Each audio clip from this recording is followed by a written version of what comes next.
Hey there. Today, I want to talk a little bit about test taking strategies, and I'm also going to walk you through the questions in the exam one example questions so that we can kind of see how do we get the answers, maybe if we're not quite sure what the answers are. So let me share my screen with you. So here we've got the test questions that are in the file. So let's take look at the first one. According to the text, social psychology is defined as the scientific study of how people, and before we even look at the other option, look at the options, first thing we want to do is figure out, okay, what is the vocabulary here? Obviously, it's social psychology, right? And then think back to the textbook. Okay, how did the textbook define social psychology? And then we want to go through the answers and decide, okay, is this the right one? Is this the right one? Now, if you don't know, then look through the answers and kind of think to yourself, okay, would this be something that the textbook would talk about? Would this be something that the textbook would focus on? Okay, so if we know the textbook's definition, we know that it's think about, influence, and relate to one another. We would very quickly click that radio button and move on to the next one, right? Let's just go through the other ones just to kind of make sure. Manipulate, use, betray one another. Yeah, no, while social psychology may teach us how to do those things inadvertently, it's not really the goal. So we can cross that one out. Motivate, persuade, and hurt one another. I was with you with the motivate, I was with you with the persuade, but the hurt one another part, not so much. Conform, help, and form attitudes about one another. While that one is okay as a definition, it is not as good as the think about, influence, and relate to one another definition. So we would go with B on that one. Okay, next question. When asked who you think will win the next presidential election, you reply that you do not know. However, after the election results are reported, you claim that it was obvious all along. This is an example of what? So if you remember from the textbook in Unit 1, we talked about hindsight bias, or the I knew it all along phenomenon. The idea where even if we didn't know before something happened, we think to ourselves like, oh yeah, I knew that before it happened. So that is what we call hindsight bias. Okay, hindsight bias. We would click on that answer. Now, if we didn't know hindsight bias, but we reviewed all of our vocabulary and we knew that hindsight bias was one of our vocabulary terms, what we could do is go through the rest of them and go, are you a vocabulary term, or are you just something Dr. Wright threw in there to mess with me? Information bias, we didn't talk about that. That's not a vocabulary word. Prediction bias, we didn't talk about that. Not a vocabulary word. Retrospective bias, we didn't talk about that. It's not a vocabulary word. So hindsight bias would be the obvious answer here. Variable X is correlated with variable Y. Which of the following could explain this correlation? So we've moved into Unit 2, research methods. And we know that when we're talking about correlations, we are talking about two variables are related, but we cannot state for sure whether X causes Y, Y causes X, or there's a third variable that causes both of them, right? So not really sure about Y causes X, not really sure about X causes Y, not really sure about a third variable, but all of these are possible explanations is a thumbs up. So we would go with that one. Okay, so a psychiatrist tells you that she is interested in determining if the condition of individuals who are clinically depressed improves with either 20 or 40 milligrams of Prozac. She decides to administer 20 milligrams to a random half of her clients and 40 milligrams to the other half.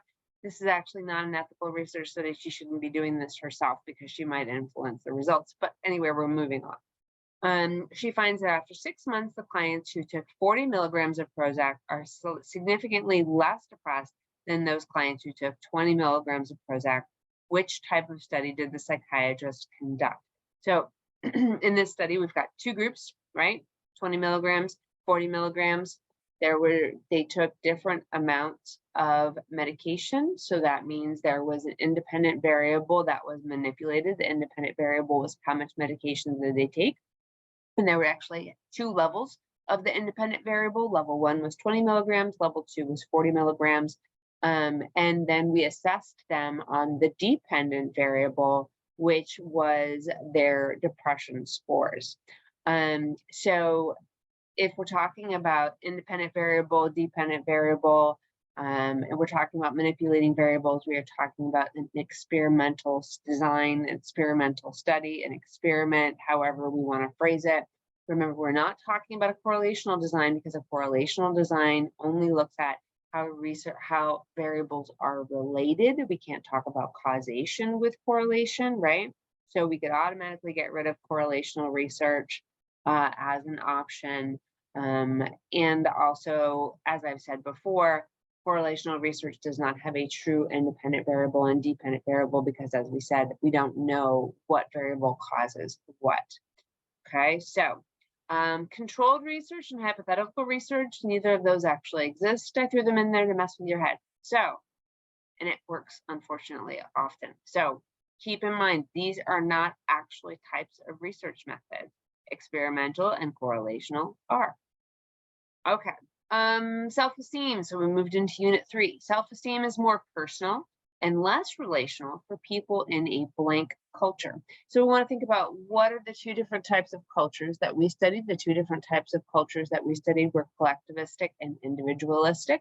So if we're trying to do the cross out the ones that aren't possible idea, we can rule out interdependent and socialistic. Those are not types of cultures. And then we want to think about, okay, self-esteem is more personal, so it's more about me.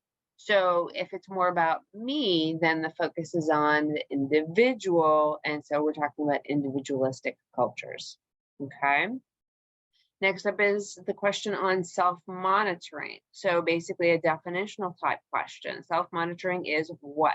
So stop and think to yourself, okay, what is self-monitoring? Self-monitoring is, I'm in a social situation, I recognize that I'm behaving differently from other people. If I want to fit in, then I adjust my behavior so that I fit in, right? So I monitor how well am I fitting in and adjust if need be.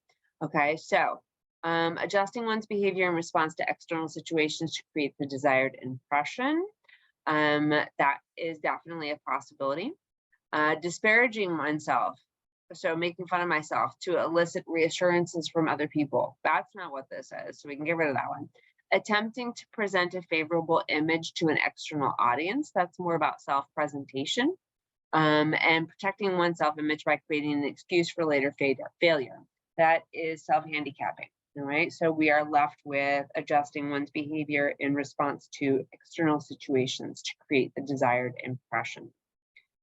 In the context of the dual attitude system, so we're in unit 4, identify the type of attitudes that represent unconscious attitudes regarding someone or something. So think back to what are the 2 types of attitudes? They are implicit and explicit, right? And so that means we can get rid of internal, we can get rid of external. Now, the ones that we are aware of are the explicit attitudes. Those are the ones that we can verbalize. They are front of the brain, right? And implicit attitudes are the ones that maybe we can't verbalize. They're more stuck in the back of the brain, and they're more focused on, things that we can't maybe verbalize exactly why we don't like something. We just get the feeling that we don't like something. So types of attitudes that represent unconscious attitudes. So again, back of the brain, we're talking about implicit attitudes. Which of the following is a thinking strategy that enables quick, efficient judgments? So if you remember back to your definitions and your vocabulary, we are going for the term heuristic here, right? So heuristics are thinking strategies that enable quick, efficient judgments. So the rest of these, while they may be, quick, but they're not strategies for making efficient judgments. So those are all the examples that I have for you. And that kind of gives you an idea of how to think about each question, how to kind of analyze the question, how to go through. And if you don't know the answer off the top of your head, then to make a decision based upon what are the options available to you, right? If you have any questions about these test taking strategies, feel free to comment on this video or to send me a message and we can chat about it. Thanks.